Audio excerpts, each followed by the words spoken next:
That's right. It's Dragon Tavern with me, Oliver, and... You're doing this for 2 videos in a row. I got time to be original and think of new gags. And We don't need to do gag for Dragon Tavern. This is us just chilling out and talking about D&D. Hey, okay, sweet. Hey, dudes, how's it going? I'm Ollie, just chilling out, talking about some D&D with Dave, dude. I like my life before these videos. Welcome to Dragon Tavern episode 4. We're talking tonight about episode D&D on TV. Because there's been a lot of talk. It's appeared all over the cybersphere, but yeah, it's dotted around the television globe as well. D&D's been around for, what, decades of generation. Decades of generation? It's been around for decades, and it's kind of ingrained in a lot of TV shows that you may know and you may not know. Like most recently, we look at Stranger Things. We had D&D in that, and that was a well-known TV show on Netflix. Yeah, have you seen Stranger Things? Oh, hell yeah, that was a brilliant series. Yeah, it was great to have it in there. Dark and psychological, I love it. Exactly. So what we've done is actually just picked 4 episodes of certain TV shows. 3, we're not doing... Okay, we'll leave the other one for another time. We're doing 3 episodes of D&D on TV. Thank you. Because you're right. It's been all around for a really long time, but really only in the mainstream for 10 years maybe at the most. Yeah, it's slowly coming into more light, and people are giving it a little bit more respect. Yeah. Obviously, you get the extremes of people taking the piss out of it, but you also got people that respect what it is. And So, the episodes we're going to be talking about on this episode, I want to talk about the IT crowd, because the episode, season 4, episode 1, Jen the Fredo, had some great D&D in there. I personally want to talk about community, and it's the Advanced Dungeons and Dragons episode, which the whole episode was about Dungeons and Dragons, and it fits in a lot with depression as well. So we'll talk about that. Definitely want to talk about that. And I also want to talk about one of my favourite shows from the 90s, Freaks and Geeks, because the last episode they ever did was about D&D in a really lovely way. Alright, so what we'll do is we'll start with the IT crowd. So the IT crowd. Brilliant series if you haven't seen it. Go check it out. It's not on Netflix, is it? No, I don't think it's on Netflix. Find it somewhere. You can find the DVDs. Brilliant series about guys that work in IT. I can relate because I worked in IT. And Jen the Fredo. An episode that parallels The Godfather and also has some cool stuff about D&D. So the episode, essentially, some guys come from out of town and it's Jen's job to show them a good time. Jen wants to have that job. Yeah. So the episode is Jen trying to get the entertainment manager position, which is always held by sexist men, to basically, entertain these guys. Douglas gave me the job, so let's stop talking! Yay! Was one of the lines from the episode. So, she essentially has to show these bawdy kind of... Corporate executives, misogynistic guys a good time. And they want to go to strip clubs, but she takes them to the theatre and whatnot. Eventually... no, the theatre. Called the Vagina Monologues. Yeah, I decided to work my way around that, because I didn't want to say... It's rather important. They go see the Vagina Monologues. Yes. If you haven't seen it, is a brilliant show. Is it? I don't know, I've never seen it. Don't lie to our audience like that. I'm sorry, guys, you know that I just make things up. I'm a DM, that's my whole life. So... Moss, one of the IT crowd, IT nerds, say that in a positive way, not a negative way, just by the way, decides that he can show them a good time without compromising their morals. He's going to teach them how to play D&D. And to be honest, like, the IT crowd is a brilliant example for British comedy. It's right. like, if you like The Office, British one, and you like... Or how about this? If you didn't like the British version of The Office, and you're like, I don't really get this, you watch IT crowd, and then you'll get British humour. I had a person say to me, the British don't know comedy, and I had to facepalm and go, okay, let me educate you here for a second. Britain is comedy. It's like all the languages. Like English has roots in Latin. Comedy has roots in Britain. It was Monty Python. It was Blackadder. Morecambe and Wise, for fuck's sake. Yeah, it's just a different way of doing comedy, and they have a more kind of... Comedy for them is more based off the kind of... I wouldn't say... It would be an int stat rather than a charisma stat as an American. Okay. That's my analogy.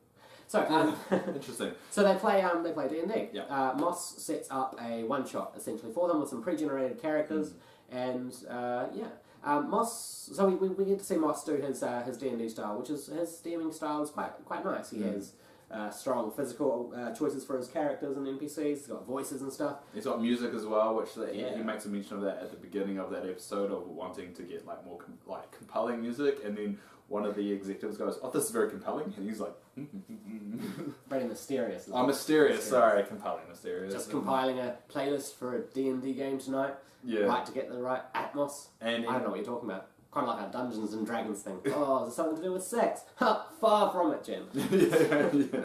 yeah, it's really good. And he helps Roy, who is also one of the other IT guys, get through a breakup as well. And it's a very funny episode. It's a very good, respectful way of handling D&D, or of D&D kind of be... The stereotype is D&D is for socially awkward nerds, and not really showing people that how fun and interactive it can be. And this episode does a really good job of showing, yes, it's for this kind of, this is the stereotype, but this is the reality. Yeah, exactly. And it has that thing of D&D can change a person, and D&D can help a person. Because in the game, in the IT crowd, Roy outside the game has just gone through a really bad breakup and he's really upset about it. He loves this girl and they're not together anymore. We can all relate to that. So he's really upset in the game. In the game, Moss has him meet the Queen. And essentially, through role-playing and through the NPC, finally says the words that Roy never heard, which is goodbye. And actually gives him closure. And in the episode, that he's gotten over it because he played it out in the fantasy realm. And it's one element of the episode. The other one is that the misogynistic, egotistical men go from being really unlikable characters to quite enjoyable. They really get into the game. They even tear up a little bit. They get really engaged, and that's one that kind of shows the example. When you introduce someone to D&D, you have to get them to play it. And to start experiencing for them to really understand the game. That's why I think it's a good episode. And also there was a moment in this episode where Moss talks about the goblin sewers that run like a spider web under the city of Genoa. And that actually inspired me. And as you know, in our game, recently these guys found a whole underground web of tunnels and stuff. That was literally inspired from this episode of IT Crowd. So if you haven't seen IT Crowd before, and you like D&D, hey, this is a great episode to check out the show. It's like in the 4th season, but it's first episode of season 4. It still gives you a good grips of all the characters. And then if you like it, you have to watch season 1, because I think that was one of the best seasons. Because we have Richmond in there. And it's not long seasons. They had like 6 episodes, 7 episodes. Yeah. Like No, it's less than so. It's like 6. Something 6 like a season. So it's British comedy. They don't make too much of it. But very intellectual comedy, very, very, very witty. So that's our first mention for D&D on TV. IT Crowd season 4 episode 1. Jen the Fredo. Brilliant episode. Loved it. All right. So we'll go on to the next one, which is Community. I wasn't sure what I'm going to do next, so I was pausing there. Yeah. All right. So Community. It's one of the greatest shows ever to exist. For those that don't know, Rick and Morty exists because of Community. A lot of people, he didn't know that. I nodded along as if I did, but then he decided to call me out. So this man over here has not watched the Community episode. He's never watched any Community. Okay. Now look, my not watching something is no credence to its importance or quality. I never saw Dragon Ball Z until 20 years after it actually happened. Yes, but he gave me a list of things to watch, and I watch all of them. Why do you do this every time? Because if I don't call you out of the shit, who will? I'm doing the best I can. No, I did. I downloaded a whole bunch of. I bought a whole bunch of the episodes on DVD. It's me digging a hole. Paid money to the people that created Anyway, the shows. we'll go through the episode. So it starts off, obviously in Greendale, with Fat Neil giving. Oh, actually, it has this opening monologue of a very mysterious lady talking, like in a very D&D voice, just saying what's happening. So Fat Neil has given Jeff the D&D books over. If you can't quote anything if it's not from the episode. There's a rule. Okay. So he gives over the D&D books to Jeff, and Jeff and Annie notice the signs of someone that is saying goodbye, thinking about committing suicide. That's ultimately what it comes down to. Heavy subject. Yes, heavy subject. So Jeff decides with the study group to make an epic D&D group to bring back some confidence to Fat Neil, which he later found out that's a little bit because he feels guilty. But ultimately, he forms this D&D group, and around the table they all get characters, and it's just a humorous kind of showing of what D&D can do, from the over-exaggerated role players to the ones that don't really care for too much of the game, but they slowly get more and more into it, and how teamwork works. And then you get Pierce, which is called Pierce, coming into the episode being excluded from the original group because basically he's a jerk.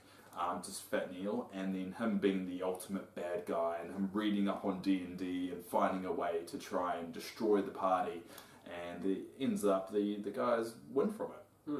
And it's just it's a brilliant constructed episode, gives a lot of respect to D&D, and also shows a way of dealing with depression. That's something I personally deal with on a pretty regular basis. Yeah. And using D&D as a tool to try and combat it and to gain some self-confidence, which they do for Fat Neil. The reason why, it's weird to call him Fat Neil, but that is his name in the show, Neil. But it turns out the reason why they did it is because Jeff coined the name Fat Neil, so he feels bad because of it. And yeah, Abid is the dungeon master, and he makes real kind of funny voices and everything. It's just a really brilliantly done D&D episode, and the whole episode's about D&D. So if you check that out. Yeah, I'll say check it out. He hasn't watched it. He can't come. I'm going to watch it though after that. You should. It sounds really good. It's a really good show. It's very meta as well, and it's really really good. So any of you that are part of the critter community out there, or just a fan of D&D in general, I'm sure if you've been in the game long enough, you will have seen this kind of thing. The power that it has to help and change people's lives. The ability to be able to escape if that's all you want. You just want, a fantasy world in which you can play another character, live another life, and just have this outlet creatively, which is great. But also the stories and the bonds, the friendship, and the game itself that can strengthen and lift you up. I mean, you talk about dealing with depression. I deal with a whole lot of mental shit as well, because hey, we're in the modern world of flashing lights and stuff. We're all a bit harmed in some ways of some places, and this is a game that can really help that. It can really lift you. I've seen it in the critter community countless times, especially on the Facebook pages, people saying, you don't know how much this game has helped me, the community itself that's rallied behind me. How many times have we seen a post of someone saying, look, I'm a critter, I'm struggling, and the whole community coming up behind them and saying, look, we're here for you, let's just, it's a beautiful thing. Yeah, and that's why the episode kind of, it's a comedy.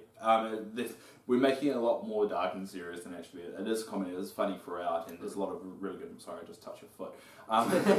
Just coming on to me. Yeah. There's a lot of awesome moments in the entire episode, and they do a sequel later on as well. A sequel episode, but to be honest, if you like Community, you should definitely watch that episode. If you just want a good laugh and you love D&D, definitely watch that episode. It's a nice little kind of tilt to the head. So that's our second mention of D&D on TV. Community. Good job, guys. Thanks for making it. He'll watch it. I will. You've got to watch it. I mean, we only planned this episode like a couple of days ago, like yesterday, I think it was. No, it's been days. It was like last week we talked about it. Time changes a lot in my life. So those are the first two. Yes. Wow. I don't know. I don't do things and write things down. I'm the producer. Right? He's essentially the producer, and I'm just the talent. I'm the diva. Talent, that's great. Yeah, you're there too. You sit there. Yeah, I do. I need someone to bounce off. Without me, it's just him talking. Exactly, no one wants that. And without him, the thing never gets made. It just sits on my desktop. Yeah, so anyway, those are our first two mentions. The third mention is talent. I can't believe you used that word. The talent. The diva, I think, was more appropriate. God. We're supposed to be equal. And you're like, I'm the talent.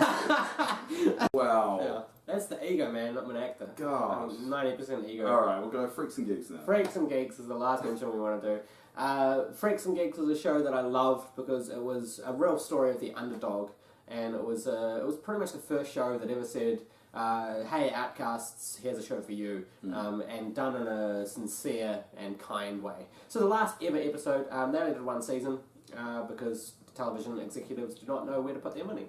And the last episode they ever did, essentially the plot of the episode, the outcasts and the nerds, and remember we're using that term as a term of endearment. And the talent.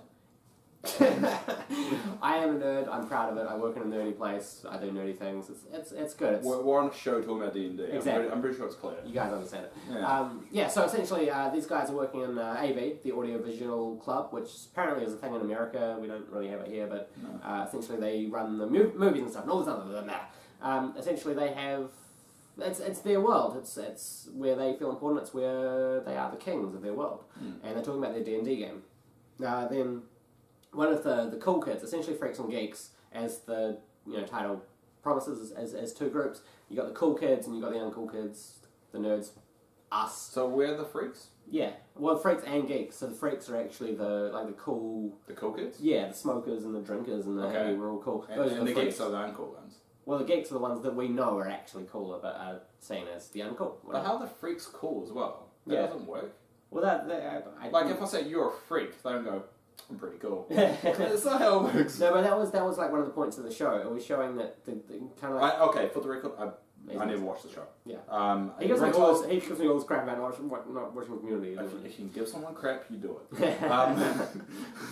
I haven't watched Freaks Geek. Everyone told me to do it. I think I've reached the point that it's not rewatchable enough because all those actors are now famous. Yeah. So I can't get their old roles out of me while I watch it. If you're a fan of Seth Rogen and want to see him before he was James Franco and James Franco, yeah. What's that? The chick, the guy from How I Met Your Mother, Jason.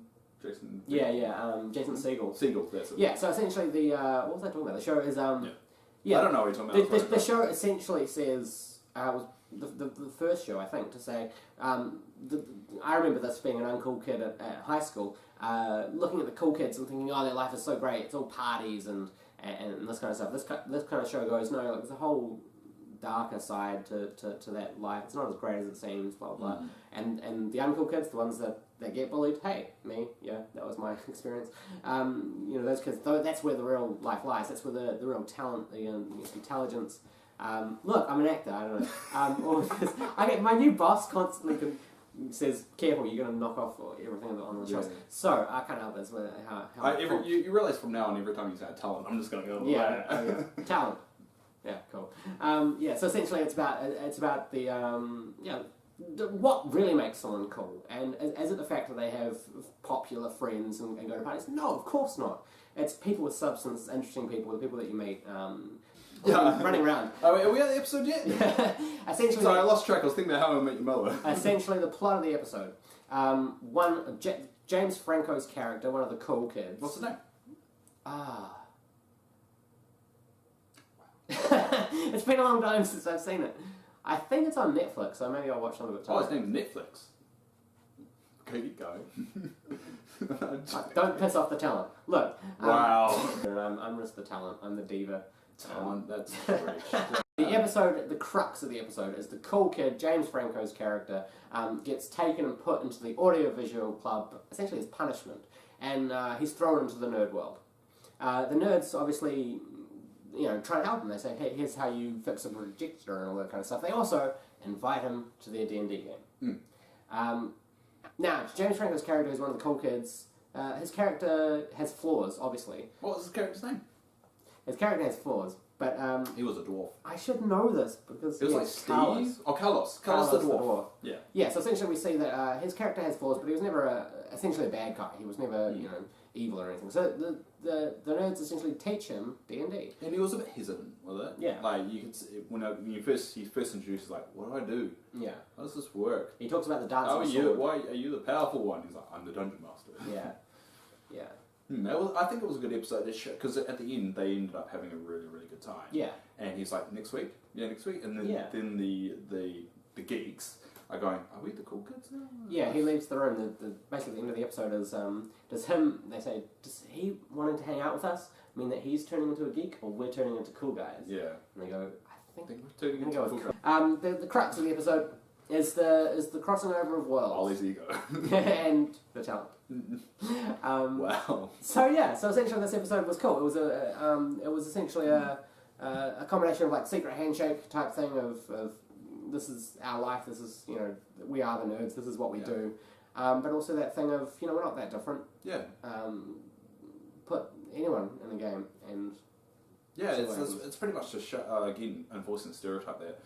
It doesn't really matter who you are. I mean, at the end of the day, you can if you've got a good imagination, you're a very open person. You can have fun with D&D. Yeah. And that's what he went into it. He was a bit hesitant with it. He kind of like, what do I do? Then he realized the scope and the openness of what you can do in that world, and that's where it took off. That's why he bonded with those guys. Yeah, they became friends. They became friends, and that's where, I mean, Fox Muck, I know we always throw it back to Critical Role, but they bonded more due to Critical Role than them independently. They went that close, and they started playing it all the time. They went through dramatic moments or went through kind of like exciting moments, and they just bonded. I mean, I'd never met Dave until a few months ago when we started playing D&D. I put out a call online. I said, hey, I'm starting a second game. Anyone want to try D&D? He was a lot happier then. Yeah. And yeah, now we did know about like shows together and stuff. D&D, man, changing lives. Yeah, exactly. So this is just one of those beautiful episodes of TV when TV meant something, you know. It still means something. Yeah. It's just TV's presented in a different way. It's true. Nowadays. It's true. Because I mean, Stranger Things was still good.